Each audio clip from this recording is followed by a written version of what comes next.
What's happening, guys? So I want to do some more Avengers Endgame spoiler talk. And really from here, just elaborating on some of the things that I mentioned in the previous video. And so just for anybody who hasn't seen it, definitely spoiler talk. So that's your spoiler warning, so you've been warned. To do so, I want to elaborate from the previous video on my talks about how, the time travel and everything, how it sprung into and made the Avengers discover the fact of alternate realities within the Marvel Universe. And now that we have alternate realities within the Marvel Cinematic Universe, this just opens the floodgates for so many more comic adaptations to take place within that film. Even with that, I feel like it's crazy because you now have the opportunity, especially with these different realities, to bring in the concept of Secret Wars. And I feel like Secret Wars would be like the perfect next big event to take place. Because, from the different reports of Kevin Feige, his comments about the X-Men and the Fantastic Four and those characters coming into the MCU, they've more so led to the point of that's not really going to happen for quite some time. So the best way that I believe to introduce them will be more so to have that Secret Wars event where you have all these different characters from multiple realities coming into one battle world and making that be like your next big event towards the end of Phase 4. Because I truly believe like not having the Fantastic Four within Phase 4, and they don't have to have their own movie, but at least have them be in either your two-part Secret Wars film or whatever, but to have them within Phase 4, to not have them there, that'd just be a huge missed opportunity.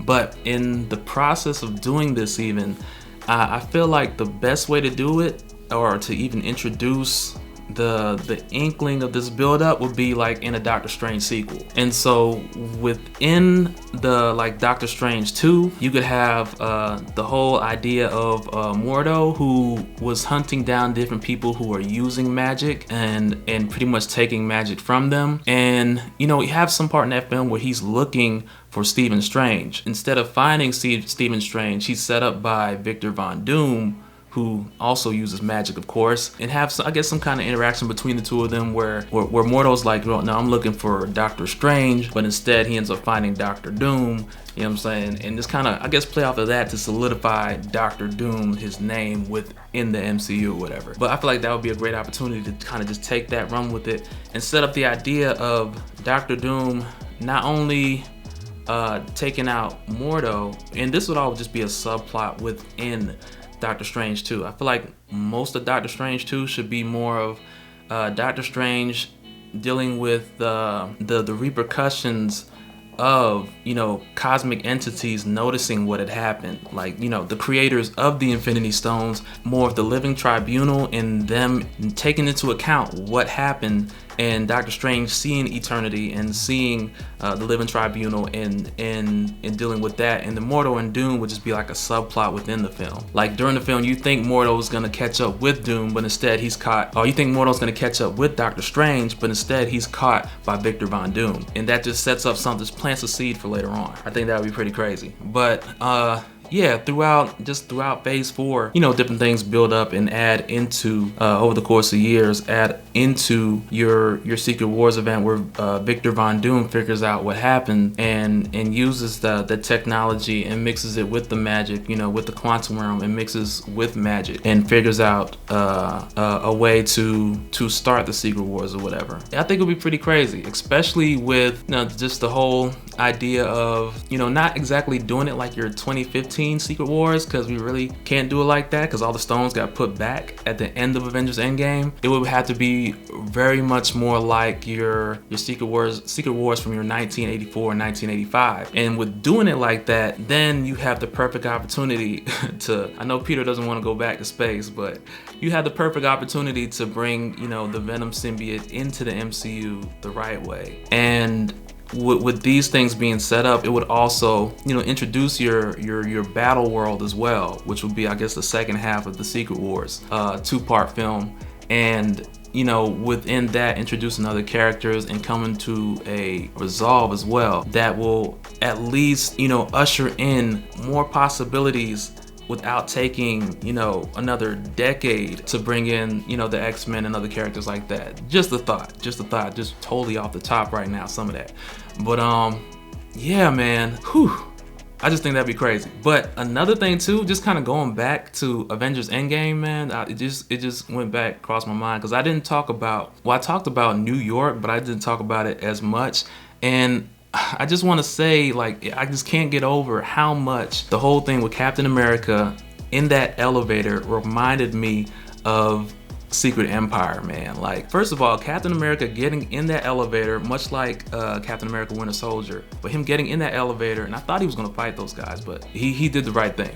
But him getting in that elevator with Loki's scepter, but also a very important part about this mission, heavily focused on getting the Tesseract, or the MCU's version of the Cosmic Cube, which is pretty much a space stone, but involving Cap with this part of the heist. And on top of that, saying Hail Hydra, and then fighting himself, I was just like, oh my God, this is Secret Empire. This is as much of Secret Empire as we're gonna get in a movie anytime soon. Which would be, you know, one of those things, like, if they explored that, because I think they're gonna split some of the stuff between, like, the Disney streaming app. Some of the stuff we may see take its course throughout a season on the Disney streaming app on a show, or we may just see it like happen. Some of the stuff definitely gonna happen in the films, but it's like, I feel like they're gonna kind of split the stories that they choose to put in the films and the stuff they choose to put in the show, just so they don't convolute the movies themselves. But if you want a little bit more, then you can refer to the Disney streaming app. And stuff like, as well, with New York, with Loki disappearing with the Space Stone, whether that could play into the Disney streaming app, I'm kind of 50-50 with that. I do feel like a lot of Loki's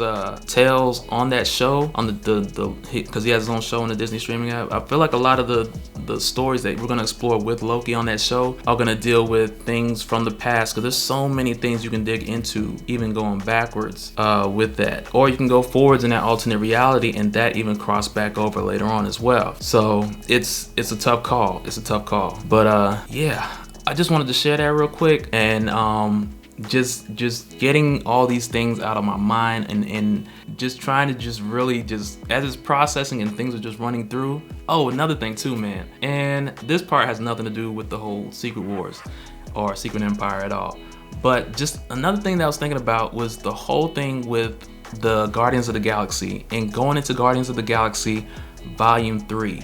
And the idea of Star-Lord searching for Gamora. And I need you guys to help me with this one, because towards the end of that film, when Tony snapped Thanos in his army, I'm trying to remember, and I'm going to see it again for a third time because I wasn't thinking about it the first couple times I saw it. But Star-Lord was searching for Gamora. So was he searching for Gamora from the Soul Stone? And if Guardians 3 is going to explore that, and they're searching for that Gamora in the Soul Stone, like, has she been freed because the Soul Stone was destroyed? Is there still a Soul World in the films? Like, I'm kind of up in the air about how that really panned out. But yeah, just wanted to follow up and share a few more thoughts on that. Let me know what you guys think down below, and we'll do it again on the next one, man. All right, later.